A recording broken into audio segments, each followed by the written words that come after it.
Well, we've discussed much about Mr. Modi's positives. Now we are going to look, and Rahul will look at those numbers in a moment, at the economy, which for many is the real concern. We are joined by special guest Rajiv Dubey, Managing Editor at Business Today and at India Today, joins us. He's going to give us his perspective. Ajit Jha still with us. Rahul Srivastav, Raj Chengappa, Dr. Chanana from Karvi is with us. Rajiv Desai. I'm also joined by Ashok Malik, till recently Press Secretary with the President, and Ashutosh, formerly of the Aam Aadmi Party, now back to his original calling, journalism, and GVL Narasimha Rao, who made the switch from psephology to becoming a BJP MP and spokesperson. And we are joined by Santosh Mehrotra, Dr. Santosh Mehrotra, economist with JNU. But let's look, Rahul, at those numbers, because I think in the last few months, the economy hasn't got the kind of attention it should have in mainstream media. But, you know, these results are actually the most surprising part of this survey. And the reason I say this, and you'll see this over the next few minutes, is that people's perception around the economy seems to be at variance with the actual state of the Indian economy. I'll take first the question around the budget being a credible plan towards the $5 trillion goal. When respondents were asked this question, 66% of the respondents in the India Today Mood of the Nation opinion poll said that they believe that the budget presented a credible plan to get us towards a $5 trillion economy. 25% said no, 9% said they can't say. Can India become a $5 trillion economy in 5 years? We asked them. 70% said yes, 17% said no, 13% said they can't say. What's been your economic status since 2014? Are things getting better? Are they getting worse? Almost half the respondents told us that their economic status is improving. 45% saying things have got better, 31% saying things have got worse, 21% say they are the same. The economic performance of the Modi Sarkar, do people like that? 60% say the performance of the government has been better than that of the Congress. 22% say on the economy the performance is worse than that of the Congress.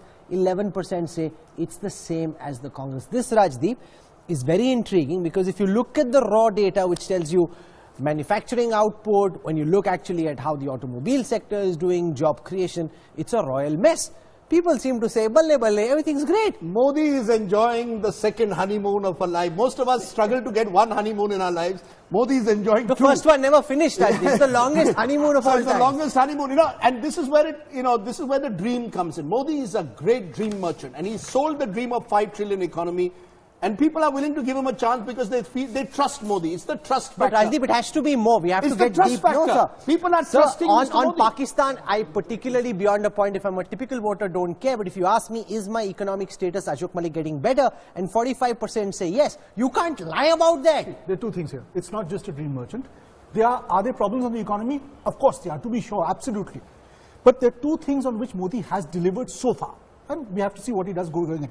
Number one, inflation. Huge issue in 10 years for a variety of reasons, some domestic, some foreign. Inflation has been under control. Prices have been under control. A lot to do with international factors and the fact that when you look at previous inflation numbers, crude price was running away. Some of it is international, the oil prices, but some of it, including pulses and food prices, is also local, okay, including his agricultural policies. Second, in terms of delivery on the ground for, rural roads, housing, amenities at home, this is a one-time benefit, I agree. You can't win successive elections with this.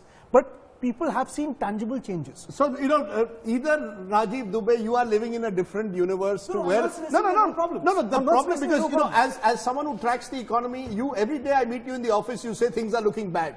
And they're going to get worse. We don't know, where the bottom lies. That's not what the mood of the nation is. The mood of the nation is saying, don't worry, be happy. So is there something wrong with you or with the nation? I'm not the only one who's saying that. It is the government's own numbers that are saying this. Right. The last quarter, we know the numbers were 5.8. We know this quarter numbers are worse because we've already seen what has happened in auto. We know what is happening in consumer durables. We know what is happening in and these are government numbers. They could even be worse. Absolutely. So the economy is decelerating, continues to decelerate, and the fact that we don't know what the bottom is a reality. It's the government's numbers that are telling us that the economy is still decelerating. The question is, when will it turn around? When do we see an uptick? We don't know. But why does the government have any clue? The question is, Raj Chengappa, why are the people surveyed? Either Karvi's got it horribly wrong, and they were, you know, in a way only going to Modi supporters, which they haven't. Or the truth is, as Ashok suggests, that people out there are more than willing to give Mr. Modi a chance. I think it's a combination. One, certainly what you had mentioned earlier, there is a trust in Mr. Modi, though things are bad. And if you look at disaggregate the questions, you will find that jobs continues to dominate. Corruption is a concern with this. And also, by the way, inflation. They still, despite being the lowest, people are never happy with the fact the prices keep going a little bit here or there. So there are these three big concerns. And what we are seeing is the confidence levels in Mr. Modi to deliver. That confidence levels could diminish pretty rapidly if as Rajiv says, it goes down. The other point is when you look at disaggregate further, they agree with the 5 trillion dream that Mr. Modi has to deliver by 2024-25, yes, but say there has to be radical reform. Now the point, if you ask economists and others, is what they have done in the second term, is that sufficient enough to kick the economy beyond 5.8%, because to do that they have to achieve at least 7% growth average in the next 4 to 5 years. Will they do that? Rajiv Desai, when I look at these numbers, the Prime Minister could well turn around and say, look, the professional pessimists have got it wrong yet again. Nirmala Sitharaman will look at these numbers and smile, say, I told you so. And it's only though the naysayers, like the Rajiv Desais of the world, who are predicting doomsday scenarios. The reality, people don't seem to be too concerned. The economy is not driven by markets and foreign investors, or indeed even domestic investors. Then what is it driven by? It's driven by people believe that their basic lives, they're okay. They're not so bad. Inflation is down. They're getting the benefits of rural roads, of infrastructure. They're okay with their lives.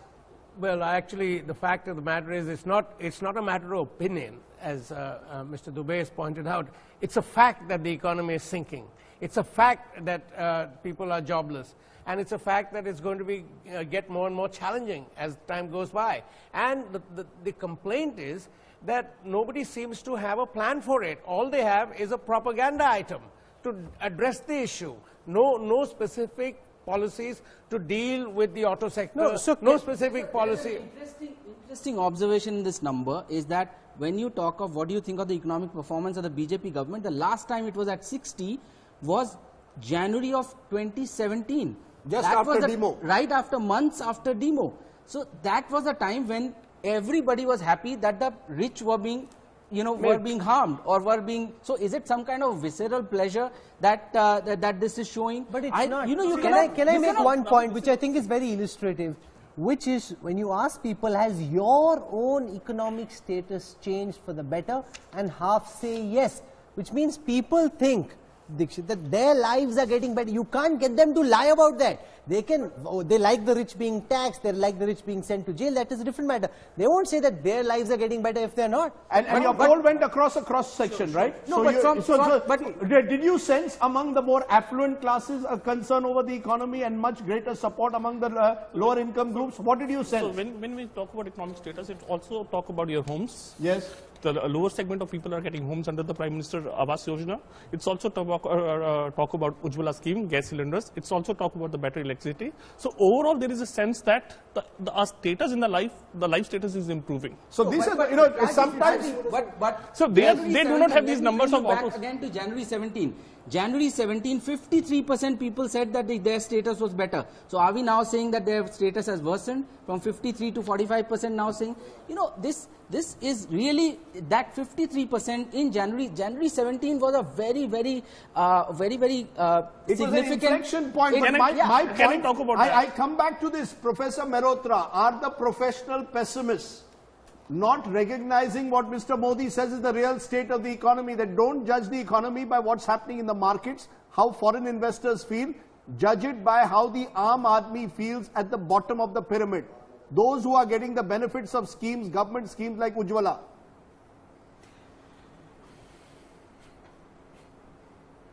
Well, first of all, I'm not a professional pessimist at all.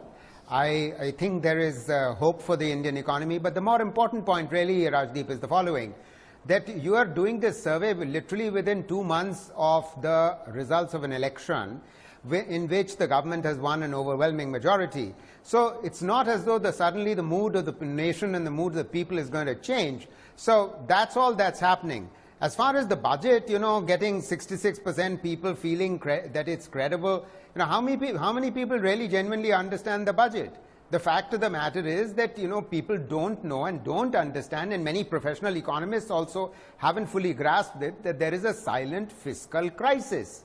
That the GST takings have been 1 lakh crore less than what it was anticipated.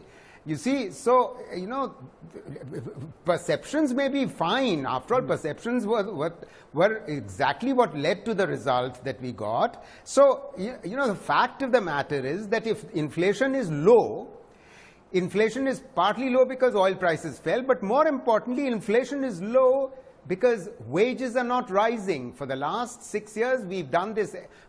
I've estimated this. Rural wages in real terms have been flat. Urban wages in real terms have been flat.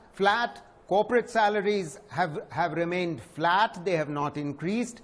If demand itself is compressed, then why would inflation be high? Let's get GVL Narasimha Rao to respond to that. There is an apparent disconnect between the jubilant mood around the economy in the India Today Mood of the Nation data and the mood out in the street, whether it's Dalal Street or you look at any of the output data that the government's putting out. At every index we can see the state of the economy is going down. In the India Today Mood of the Nation, people think the economy is doing really well.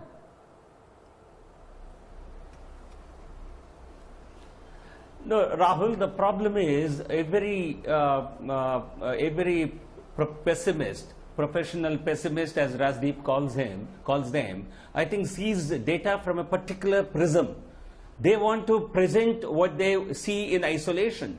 This is like several blind men trying to really understand what the shape of an animal is by blindfolding themselves. Sir, the auto sector is down 30%. This doesn't require eyesight to say that. The real estate sector is down. The stock markets are down. Private investment is at historic lows. Growth is coming down. It was 5.8% in the first 3 months of this year. It will be down even further. This is a reality. It's not about professional pessimists. This is a reality about the state of the economy, Mr. Narasimha Rao. But this is it's also a world reality. Are we not the 6th largest country? No, now we're 7. The 11th largest we were 5, now we're down to 7. 14? Have we not really, in terms of overall standing? Are we not but we will certainly soon become 5th largest. And Indian economy doesn't become a bright spot in the world, in the Committee of Nations, if we are not performing well. Can I just stop you for a moment? Of concern, can I just stop you for a moment, Mr. Rao, because you're giving us the glass half full. You seem to suggest the glass is actually 3/4 full. But there are, No, which part of the economic glass is half full right now? The problem is the government. Look, my concern is, and Rahul Srivastava, you track the finance ministry. You tell us, is the government in denial on this economic question? If an India Today magazine cover, for example, shows 2.3 lakh jobs have been lost in the auto sector, as Rahul said, the month of July has seen the sharpest dip. Is the government aware of this? Is the government not concerned about this? Or is there a sense that the Narasimha Rao, GVL Narasimha Raos are right, saying you are only looking at part of the economy, looking at only what suits you? Rajdeep, I will not say that there is no awareness about it. Nirmala Sitharaman has been meeting stakeholders from various sectors. The Prime Minister in 2 interviews has talked about certain elements, about the challenges, but there is a point where that seems to be indicating that there will be a takeoff stage from where things will start changing. No, so let me ask what is happening when, what are these elements one doesn't see? They talk about 100 lakh crore worth of investment will change things, because that's where the only money is going to come from, because private sector is not investing. But when that will start rolling in, because right now we are hearing that the government revenues are down. So when will that takeoff stage come in? So let's ask this question. I'll put it to Ashok Malik. If you can give a reasoned response. Which part of the economy, in your view, is doing well? Look, which part of the economy is doing well? I don't want to go into that. It is fairly clear that there is a demand problem in the economy. There is a certain confidence problem coming in, and there is a liquidity problem. Okay, these cannot be fixed now. Are those the problem, Ashok, sorry, are those the problem, or is this a Prime Minister at the end of the day who fundamentally distrusts private industry? You know, let's be fair. We've gone through this program targeting the Congress. The fact is, Manmohan Singh worked closely with industry. This Prime Minister doesn't involve industry in any decision making. I think this Prime Minister has... Just one sec, please. This Prime Minister has gone after crony capitalism, what he calls phone banking. Really? Could I finish? Yeah. Yes. He has gone after them, which is why a lot of the promoters who owed money and were not paying back are being forced to squeeze out money right now. Okay. This is not to say this Prime Minister does not trust legitimate private industry. Of course he does. But these problems are genuine. What the three problems talking about? Of demand, of confidence and of liquidity. No, but let me ask that question then to GVL Narasimha Rao. Which part of the economy, sir, is doing well?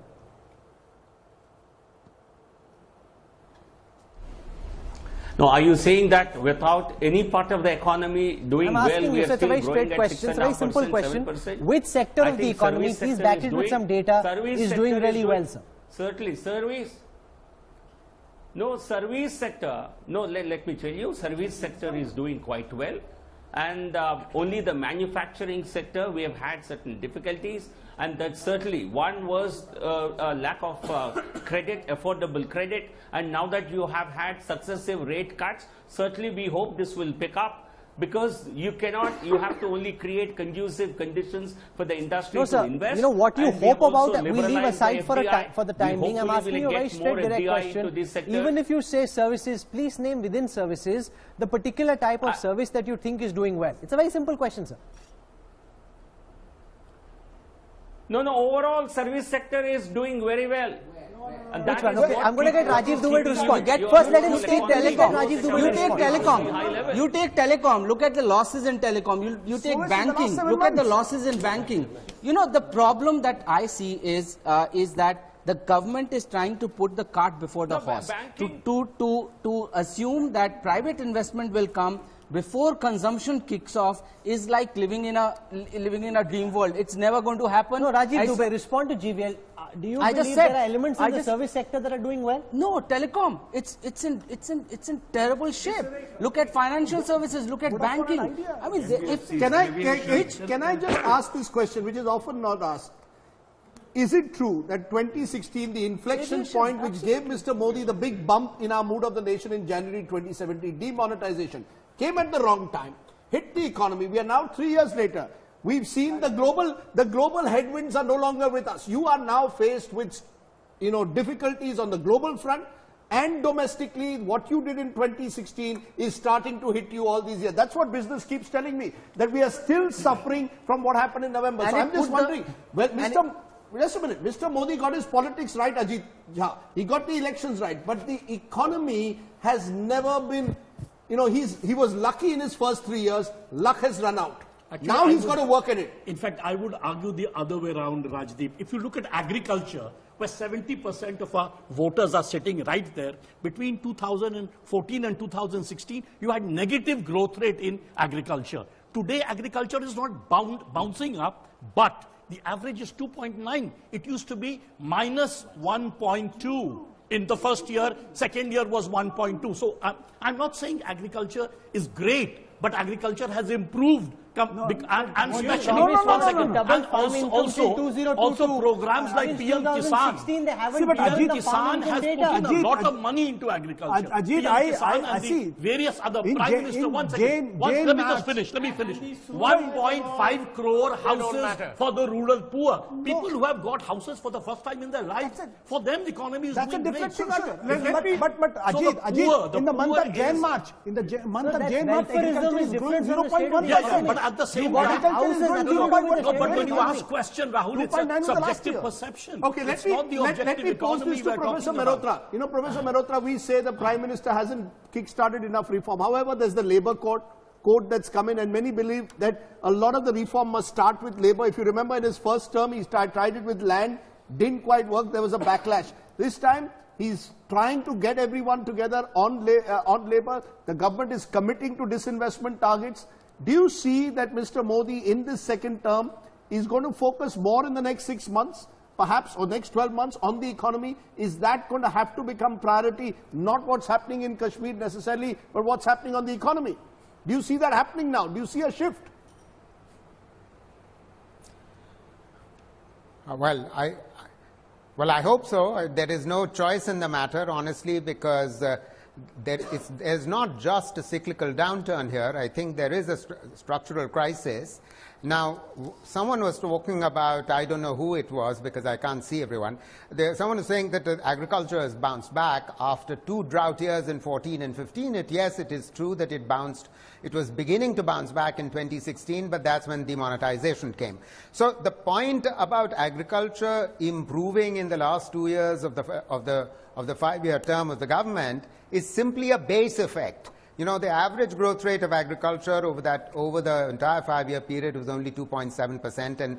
And if agriculture was not in such great distress, I don't think the Prime Minister would have needed to pump in 50,000 crores, which was the only increase in the agriculture budget that took place in the budget for 1920, for PM Kisan. The PM Kisan is entirely a response to the crisis in agriculture. So, you know, there's precious little demand being generated from agriculture. And one of the reasons why consumer demand is so compressed is precisely because agriculture has not been doing very well at all. And I agree with you, Rajdeep, that there is just no question about it. And I began by telling the silent fiscal crisis requires the government to actually sell assets, to monetize the land that it is holding. On the labor reforms, I think it's a good start. We are hoping that, you know, these things will go through, but, you know, there are real issues between government and the trade unions on the content of the labor laws themselves. The I spoke to really senior officials in the Modi government. I asked them the same question, that why are multiple sectors of the economy doing as badly as they are? Nobody's presented that so far, but since they haven't, I will lay it out and then we'll get the panel to respond to it. They said that there is a problem with the way India Inc. was used to functioning.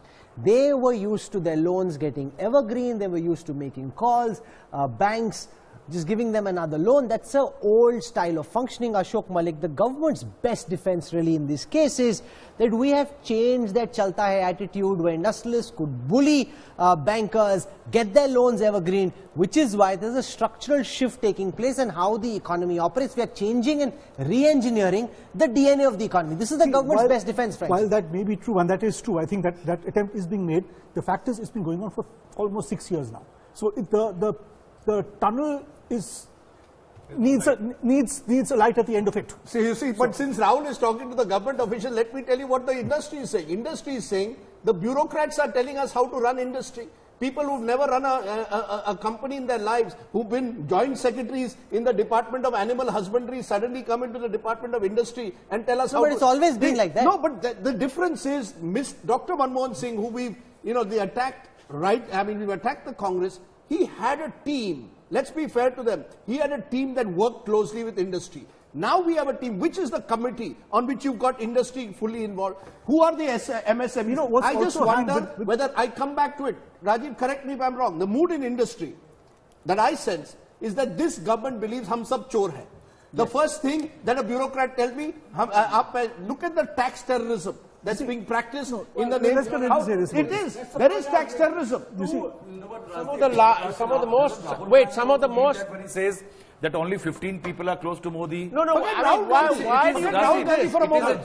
The fact of the matter is, some of the biggest industrialists in India have come out and said about tax terrorism, whether it's in the south, whether it's Mohandas Pai, whether it's Crenshaw, all these people have actually tweeted and let me ask Rajiv, is it big industries? No, 1 minute. Is this a problem of big industry or MSMEs as well? When I hear from MSMEs, they also don't seem to believe that things are buoyant at the moment. They are the ones who have to drive this economy. What will an auto component small person look at today when he sees these numbers? MSMEs were the worst hit by demonetization. That's my point. MSMEs have been the worst hit and they have yet to recover. It is a fact that the industry thinks that the government is not consulting it enough. That the government, when at all levels, including when they go and when the government does intergovernment deals, intergovernment discussions, that the industry's voice is not being heard is a fact. That's the voice that the industry has as of today. They are concerned about the fact that their voice is not being heard and their concerns are not being heard. You know, but the flip side, Ashutosh, look at the numbers, and we have to go by the numbers. When we ask people about the question of comparing, they say Economic performance of NDA government better than Congress is 60%. So, you know, for all the talk, at the end of the day, people do a comparison, and there the inflation point comes. They believe that, look, things are not so bad, the average Indian. Rajiv, the three points. The last days of UPA 2012 and Modi 1 and 2. So, but the 3 points which I want to make, a very quick 3 points. First point is, I think the problem with which the Congress is suffering in politics and the Modi government is suffering in economics, because they don't know whether to go to the market way or to go to the state, to the welfare. So, they are confused in a way. Secondly, Modi is very clear welfareism. Let's be honest, Mr. Modi is very clear. It's no, but Rajdeep, that's unfair. No, I'm sorry. Rajdeep, at the highest levels in government, second point. they know that welfareism is not the... They realize that trying to encourage private investment is the only way forward. See, Rahul, I'm just looking at the past 6 years. Why has the second crisis slowly crept up on us? Because there was a time, and this is the February budget that you put up. Nirmala Sitharaman is being blamed today. The fact is the February budget made all kinds of announcements without having the monies in place. But Raj, that second point which I wanted to make it, where is Amit Shah in his economics? Where is Amit Shah? They have somebody who doesn't understand economics, budget and everything. Manmohan Singh government was led by Manmohan Singh himself. There was the P. Chidambaram, there was Montek Ahluwalia, there's a bright economist. Now, where is the economy? Ashok Malik, you were in government till recently. You got this government suffers from an acute lack of genuine economic talent, and when they do find the talent, they can't deal with that talent because talent has a mind of its own, and they have a problem in dealing with people who speak their mind. I think that's a sweeping statement. There's been talent which this government has not been able to work with. There's been talent this government has worked with. So that's not quite fair. But yes, the government has been caught between trying to clean up the economy, going after tax evasion, and there's been, I guess, a bit of an overkill in both these areas. But you levy tax on somebody not completing his CSR responsibilities. I think the desire to go after bad people who take loans and don't pay back has ended up to some degree also spooking bankers into not giving loans. No, but Ashok, when you do on CSR, for example, if I don't meet my CSR targets, I will be imprisoned. I'm hoping there will be a cost correction I just have a point to make. You know, I think while the government has been very clear in terms of the agenda, it has to do in terms of the BJP and RSS agenda, whether it is Article 370, Ayodhya, or the Uniform Civil Code, they had a plan. What they didn't seem to have, and is in terms of the economy. Mr. Modi has a vision of a 5 trillion economy, which everyone says has to be done. Anyway. No, has to be done, right? No one is arguing. It's like saying providing water or toilets to people. The point is how you're going to get there. Now, take a look at agriculture. They have continued the policy of being focusing on production, but actually the farmer wants income. There has to be an income revolution. To have that income revolution, you have to do a whole series of things to be done. Then take a look at the other sectors, whether it is manufacturing is down, service sectors. You have to have a plan and let everybody talks about the animal spirits. You have to free those spirits. May I say something, please? I just want to add one point. I think this confusion about economic, which model has to be followed, is a fundamental problem with the RSS. On the issue of nationalism, Hindutva, they are very clear. This is what I have to do. But you take the example of Swadeshi Jagran Manch. What is their economic policy? Whether they want to take economy to the Gandhian way or to the Lohiya way or to the socialist way or a communist way, where is the rightist economic model with the RSS and the BJP? There is no rightist economic model. It's unfortunately, they call themselves rightists. Let's be fair. Mr. Modi, even in Gujarat, went by a public-private investment partnership model. He was not Margaret Thatcher, as some people might have hoped on the extreme right. Mr. Modi, at the end of the day, wants to win elections. He is not here. Look, see what happened between 2014-15. He tried land acquisition. He was pulled back. He was attacked for being a suit boot ki sarkar. He said, okay, you're calling me a suit boot ki sarkar. I'll show you what welfareism politics is. And it's worked. So from a political point of view, it's worked. Whether it's worked, I think the numbers are now catching up, Rahul, with him somewhere. Because between 2016 and 18 or 19, the amount of money that he put in various schemes, now the revenues are not being generated. That's the trap in which there's only one way. There's only one way to revive the economy. Let me say something. Which part of the economy is of greatest concern to voters? Well, we're focusing now on the perception around the state of the Indian economy. There is a very important question coming up on your screen. We asked respondents across the country what they thought the government should be doing to create more jobs. 48% of the respondents said they feel the government should expand the public sector. 22% say incentivize the private sector. 20% say incentivize startups. And this is why, Ashok Malik, I strongly believe that you shouldn't listen to the Aam Janta on the economy, because this response, expand the public sector, is a patently nonsensical response. There is no fiscal headroom. You might want to expand the public sector, but there's no money to do so. You can't ask people on the road what they think should happen about the economy. This is why you need real economic talent. I completely agree with you, but I don't think the government is listening to just populist voices on the... nobody is expanding the public sector. Air India's privatization was attempted, in my opinion, in a completely incorrect manner. I understand from my sources that it will be attempted again in a more sensible manner, and hopefully it will be privatized sooner or later. Of course, who would want to buy it at this stage? Attempts to revive BSNL, for example. Well, some things defeat me as well. But especially in the telecom sector being in such trouble today, why money is being poured in there, I don't know. No, but Santosh Mehrotra, this is, to my mind, the reason why the Mood of the Nation opinion poll should not be taken seriously when it comes to public perception around the economy, because respondents say that the best way of reviving the economy is to expand the public sector. That's like a terrible thing to do, which is why you need people serious love secure jobs, and that's an obvious... who know what they're talking about and not wishful thinking. They want an iron rice bowl. They want a secure job. Yeah, you're right, Rahul, you're right. I think obviously what we need to do is to revive private investment, and the hope and the expectation that consumption is going to drive the economy and the services sector is going to sustainably drive the economy. That has never been the case.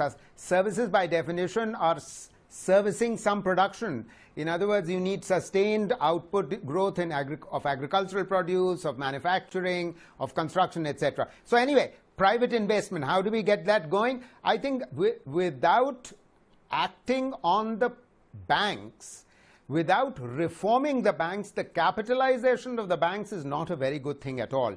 Unfortunately, that has been attempted for the last few years, and clearly credit offtake is not increasing. I mean, because the banks are extremely risk averse, and that is hardly surprising. This is also evident from the fact that they have not been transmitting the repo rate reductions. Now, how are you going to eliminate this risk averseness of the banks?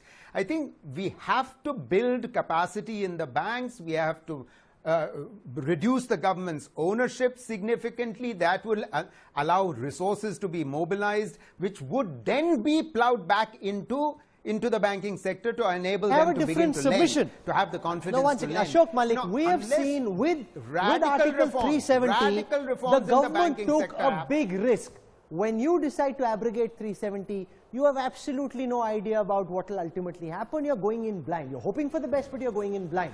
When it comes to questions around the economy, the government simply isn't willing to take that kind of risk. That's not true. Why not? Why I'll not? give you an example. Leave demonetization No, I'll aside. give you an example. No, 1 second. Shashi Tharoor, I think, got it right when he said that this was Article 370 in a way is the political equivalence of demonetization. You took a risk with demonetization also. You removed 86% of the currency out of the economy. Did you have a plan B? I'm not so sure. What's happened? As long as the global headwinds were, you were riding this sort of global surge, life was tailwinds, you were fine. The moment they've turned against you, you don't have a plan B. No, but Rajdeep is a different point. You know, taking a risk doesn't mean jumping off the cliff, right? For example, you can merge the number of public sector banks you have, bring it down to 5 or 6. Those are the kind of risks to take. Mr. Modi today has the political capital, and I think he understands that, to do 2 or 3 big things which will pay dividends over this term, not tomorrow morning. Number one, as you said, merge the banks into 4 or 5 big mega banks and potentially start divesting them over a 5-year period. Second, a trade policy that is more sensible. The trade policy we have right now is going nowhere. We cannot conclude a single trade deal with anybody. Third, we have to get into global value chains, not across the board, not for every commodity and every item, but for specific items such as maybe mobile phones, electronics, and so on.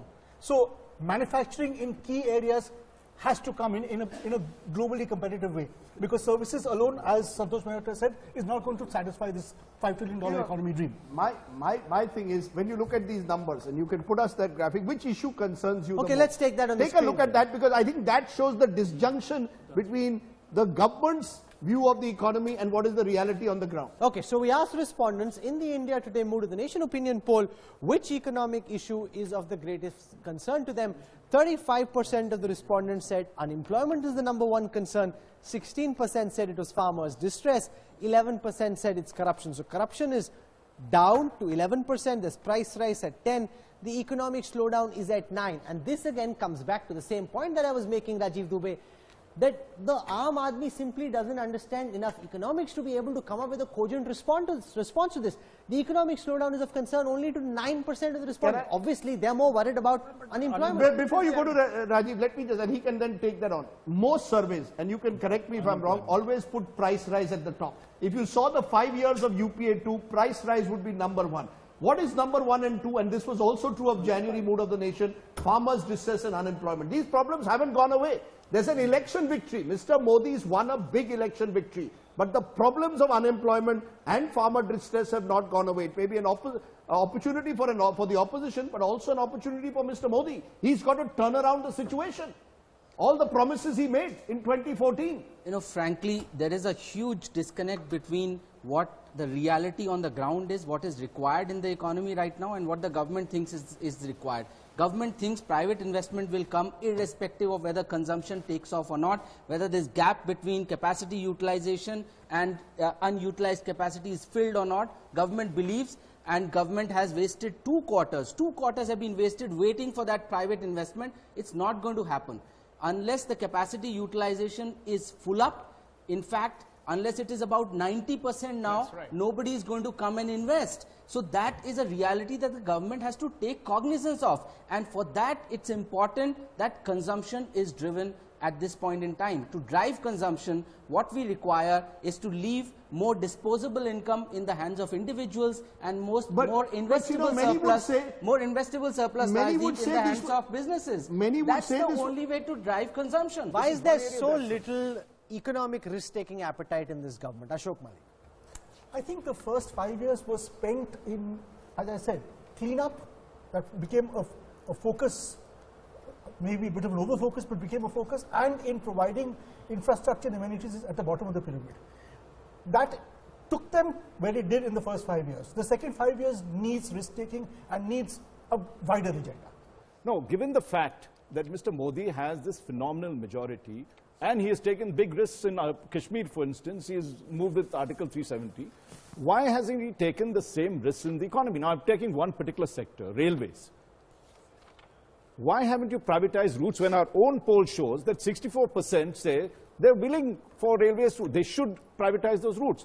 We know in aviation we have privatized the routes, we have privatized airports. Buses, what is so sacrosanct about railways? You would free up a whole lot of investment if you did that. What if I told you that Mr. Modi's economic philosophy is the state knows best? That's the problem. Mr. Modi is not, and you look at his track record, look at his Gujarat model.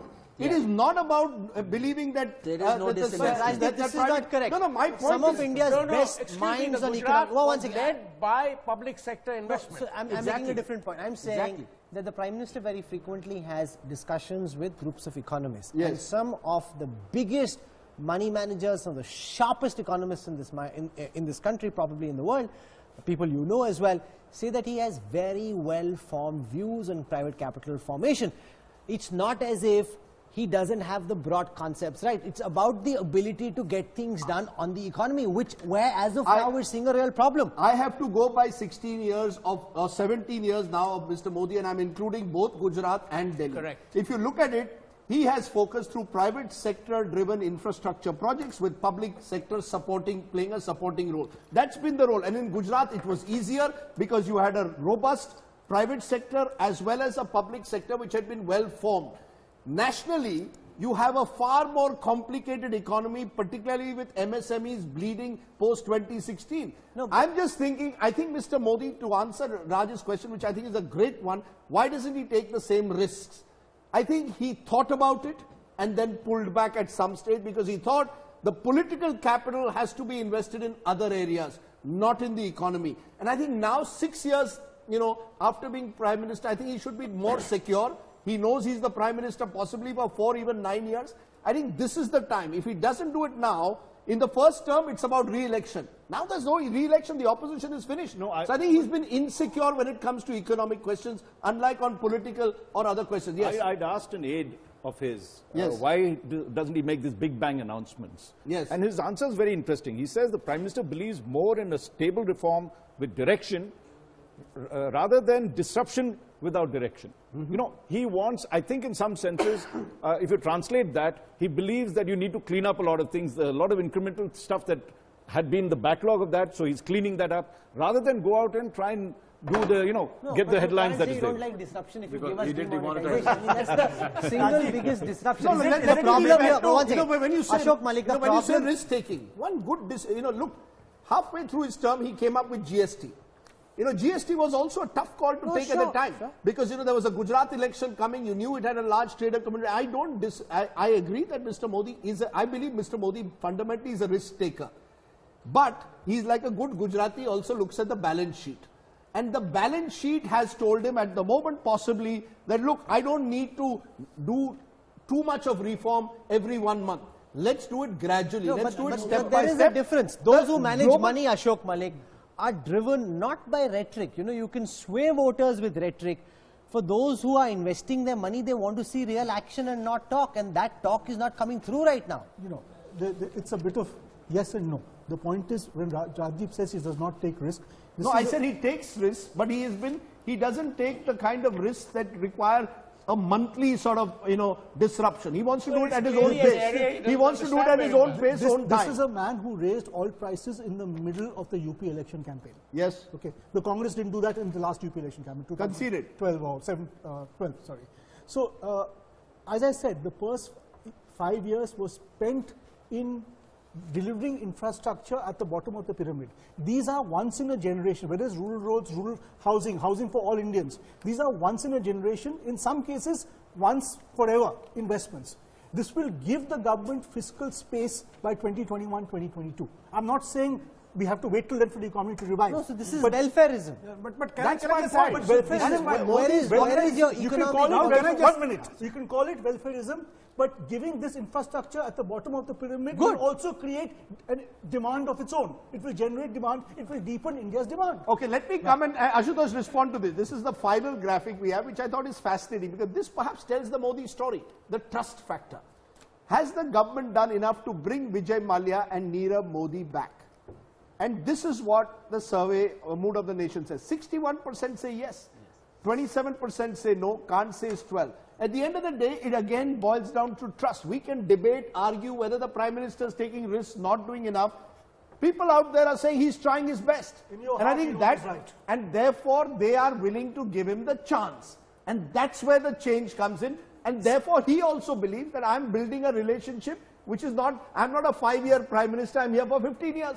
Give me time. In your heart, you know he's right. See, I think he's right some way, but I think it is also a reflection of his personality for the simple reason because he's a control freak. And leaving market to work on its own, sometimes it scares him also. Maybe that can be one reason. Otherwise, the man who takes so much risk about 370, so much risk about the triple talaq, so much risk about demonetization, but everything is in its control. Once you leave you think that he doesn't take risks on economic issues as easily as he does on others because he fears he will lose control. He will lose control. So I just want to share with our viewers a bit of insight. You know, I had a similar conversation along the lines you've just witnessed for the last 15 minutes with very senior officials in this government. And I asked just again and again, you need to first acknowledge that there is a problem, B, tell us what you're doing to fix it. I was told that within the next few days, the number 10 was mentioned, there will be a big economic package that is coming. The contours of the package weren't defined. Rahul Srivastava, you can build on this, but the government at the highest levels is telling us that they're working on steps to shore up confidence, to boost the economy and to get private investment to start investing. At least that's what they're claiming to be working on. See, I don't know, Rajiv will have some information also on this. There is a general aversion as far as Prime Minister Modi is concerned to giving any special packages. He does not want to give somebody a stimulus because he has built his politics for a long time criticizing for the kind of stimuluses that the Congress kept giving and that created that crony capitalism and others. I think what I have heard of is that certain measures, they may cover it and camouflage it in whatever ways, but I think the crisis needs to be admitted first. The problem is that there is a general denial right now that there is a crisis. Only in public. In private, they know how to stop things yes, in private, they know there is a crisis. Work is being done. And you said there is a team of economists which is providing certain amount of feedback. But what I have seen is that to all the stakeholders that Nirmala Sitharaman has met in the first, there is a general denial. There is being denied that you are going to get a stimulus. She is not promising them any packages, which is perhaps a wise thing to do, primarily because that will raise expectations. She has said no to GST rates dropping, because if you give it to one sector, it will be asked by every sector. And that will become the trend. That's what Prime Minister Modi has tried to do. As Ashok was saying, to cultivate a habit of paying taxes also is one element that this government has tried to work on. We have exactly a minute and we have 10 of us. I want to ask each of you the biggest takeaway from this Mood of the Nation poll. You start, Rajiv Dubey. The biggest takeaway. What do you think this Mood of the Nation poll tells you? I think from the economic point of view, I think there's a huge disconnect between the ground reality and what the poll tells me. Okay, so the poll might actually push the government further into denial in that sense. Yes, Ajit Jha, what's the biggest takeaway from all the findings we've had today? The biggest takeaway is that people, despite the fact that they believe unemployment and farmers' issues are the main issues, they have enormous trust in Mr. Modi, the fact that he can turn the economy and the slowdown around. The pollster. Two things, trust and hope. Trust and hope. Trust in Modi and hope of Achhe. Yes, Rajiv. The real issue is competence, and what is very clear from the way the economy has tanked is that this government has no competence whatsoever in economic affairs. So you're clearly not accepting what our poll findings are. Ashok Malik. People recognize there are problems, but they have faith in Modi to deliver. They've also given the political capital to take risk. I think he's a master in perception management and he has successfully managed that. Perception management. Rahul. I think Prime Minister Modi is right now at his Sachin Tendulkar at the peak phase, but he should remember Janta is watching. Raj Chengappa, you're doing the cover which says Modistan. So you tell us, has Hindustan become Modistan and why? I have just a bit of advice to Mr. Modi that with great popularity and power comes great expectations. Superman.